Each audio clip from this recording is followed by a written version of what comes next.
Yo, happyko, back at you with another video. So I have a little bit of a confession to make.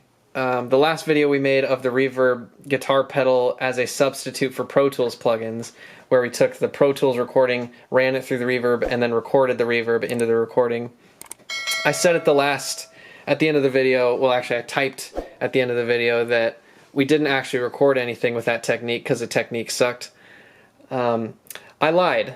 What actually happened was I forgot to film it, so today I have a little bit of a treat for you. We're going to be doing the same thing with Drew's vocals, and I will this time, I promise, you have my word, a Lawrence Lopez happyko promise, that we will show you a comparison to use a guitar pedal versus a Pro Tools plugin. Okay, so what did you just do, Drew?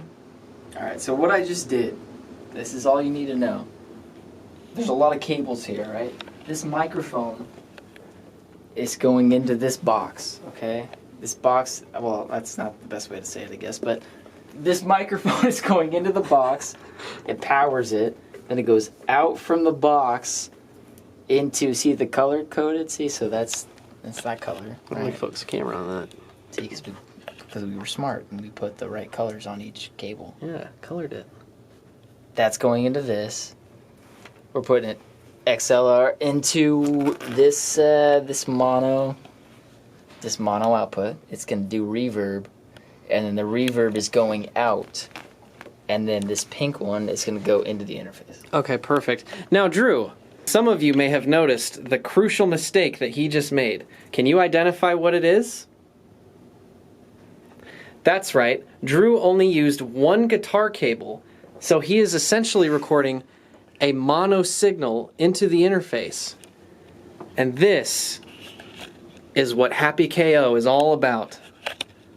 Drew, can you please explain to the viewers the next step to correctly record a track? Alright, so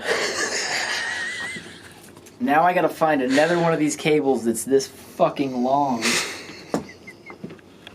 There we go. Here's another really long fucking cable. Then you plug this into the other side.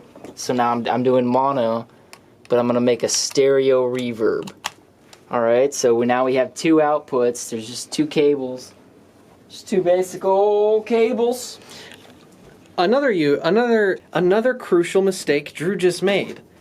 Or is it a mistake? Drew, are we recording a guitar?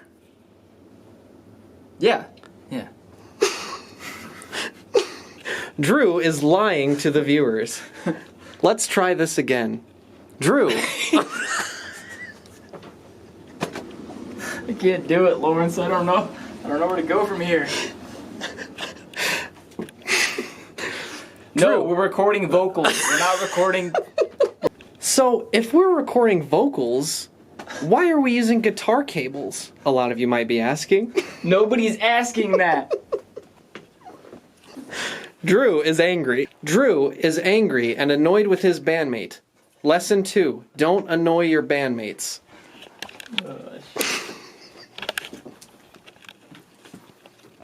As you can see, Drew plugged both guitar cables into the interface.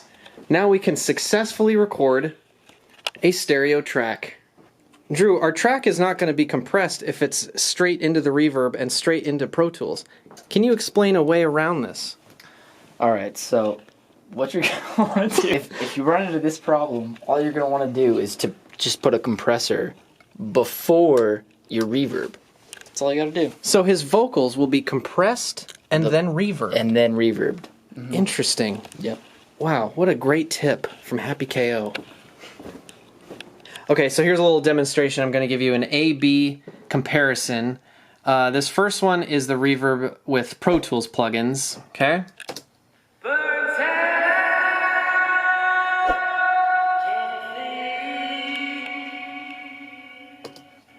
Okay, and here is the one we just did with the guitar pedals instead.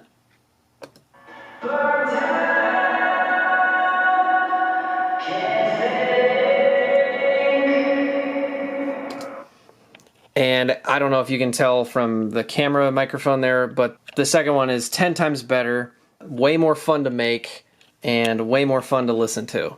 So I recommend doing this instead of Pro Tools plugins. That one gets me hard. Be sure to like and subscribe to happyko. Go to our website for more music, and be sure to comment on the video what else you want to see in future videos. Drew, do you have anything to say before the battery runs